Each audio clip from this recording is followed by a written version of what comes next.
This is a story about a shepherd and her flock of sheep. There were 100 sheep in the flock, and the shepherd cared for all of them. Every morning, she would take them to a nice green pasture to eat their fill of grass. Shepherd leads the sheep to the side of stage where they eat on the grass.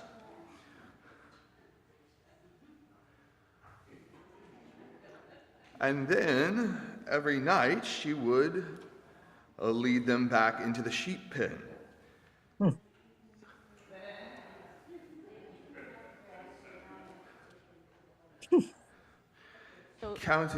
Counting one by one to make sure they were all safe and sound.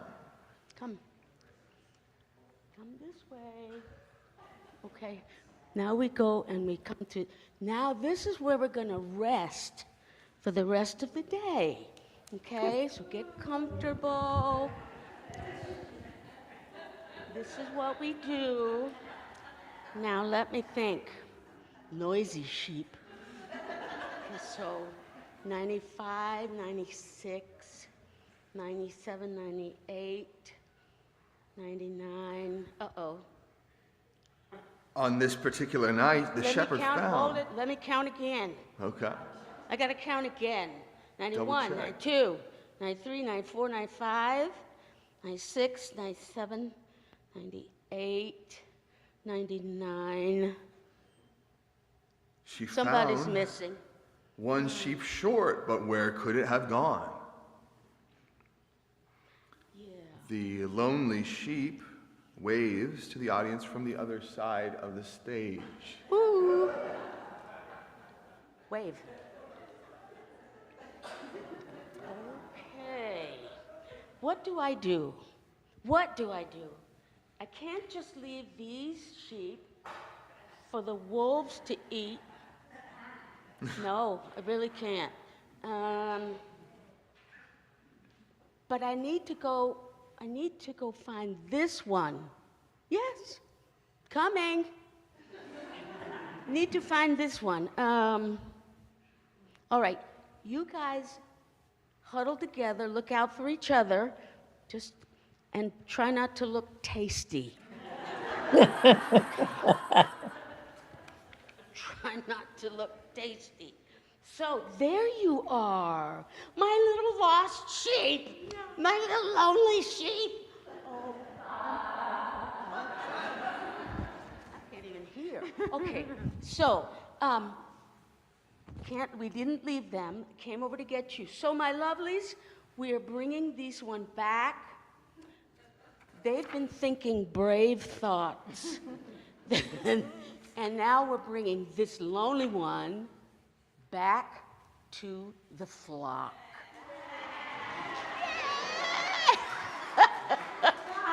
Indeed. Okay. The shepherd invited all her friends and neighbors to a big party to celebrate finding that one little lonely sheep. And as for the 99, they weren't too happy about being left alone. But they had to admit it was good to have the flock back together again. Yeah, flock back together. Let's have a party. Okay, so we'll celebrate the flocks back together again, and if you want to, there's actually treats in the back because we need to have a party. And you can either go there or you can go to your seats, up to you. But the flock is back together, and everybody's happy. No loss. Yay! Thank you. We must thank these beautiful sheep. They're good. Good sheep. And our narrator. Thank you very much. And some of us are trying to be a good shepherd, right? Okay. Thank you so much. Pray with me before you go. We thank you, O God. Thank you, O God. That you keep seeking us. That you keep seeking us. And we can wander around. We can wander around. We can even get lost. We can even get lost. But we can also be found. but we can also be found. And that's the good news. And that's the good news. Amen. Amen. Thank you. Thank you, Will. Yeah. Treats up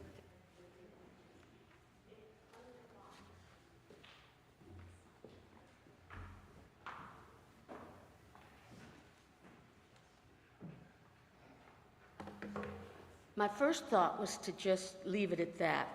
That was about as much sermon as we needed. And then I thought, well, maybe I do have a couple other things to say. And so, of course, I will say them. The first thing I have to do is tell you a story about when I taught 9th and 10th graders. Maybe I've told you this before. Taught them a survey of the Bible. And in 10 weeks, we got to see the whole thing. And we got to this story of let's call it the found sheep.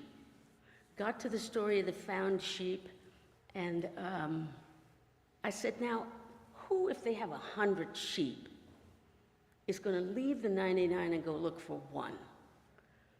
And the little boy didn't raise his hand, just shouted out, because he wants them all. And I thought, okay, that's got to be the answer. He wants them all.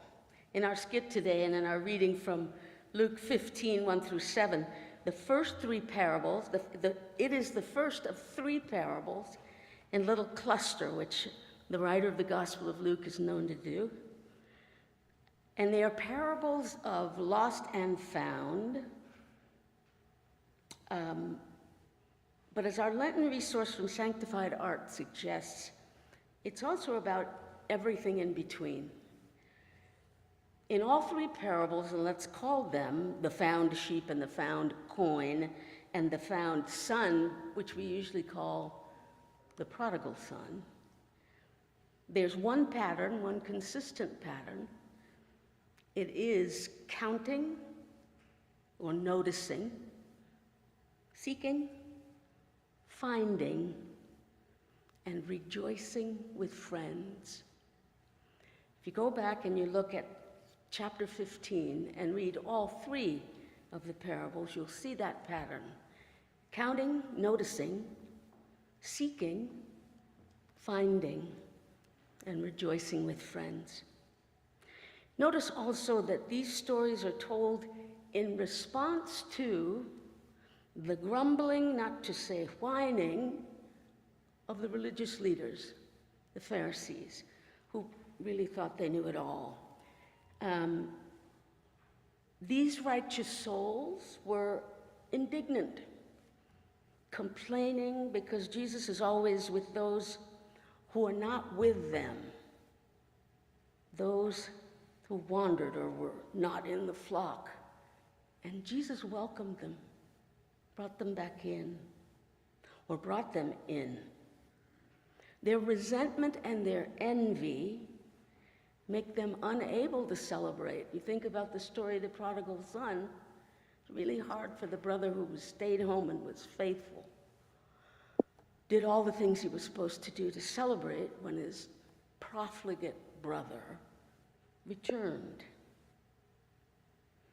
What's interesting is that this is the response. In each case, the response is to what is emblematic of Jesus' mission to us, among us.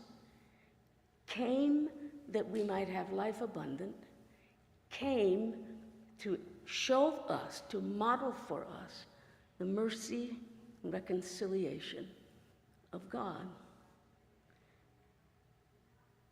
If the good news is the found part, everything from lost or lonely that moves toward found is part of the good news. At least that's what I make of it. In all three parables, the one who experienced loss and restoration, details being what they might, each time that person has cause to celebrate and wants to celebrate with friends. It brings to mind one of my favorite hymns. It's actually a setting of the 23rd Psalm, and some of you, especially if you've sung in choirs, will know it. The first verse is, "My shepherd will supply my needs. Jehovah is his name. In pastures green, he makes me feed beside the living stream.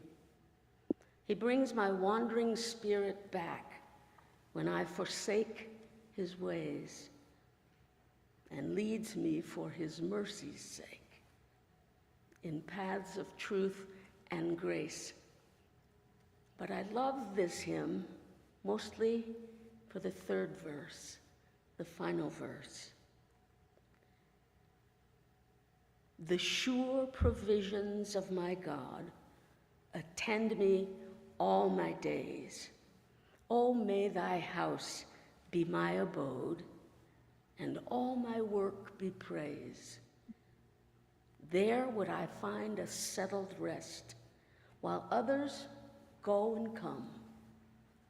No more a stranger or a guest, but like a child at home."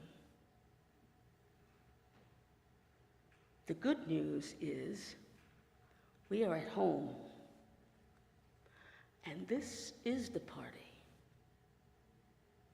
Thanks be to God.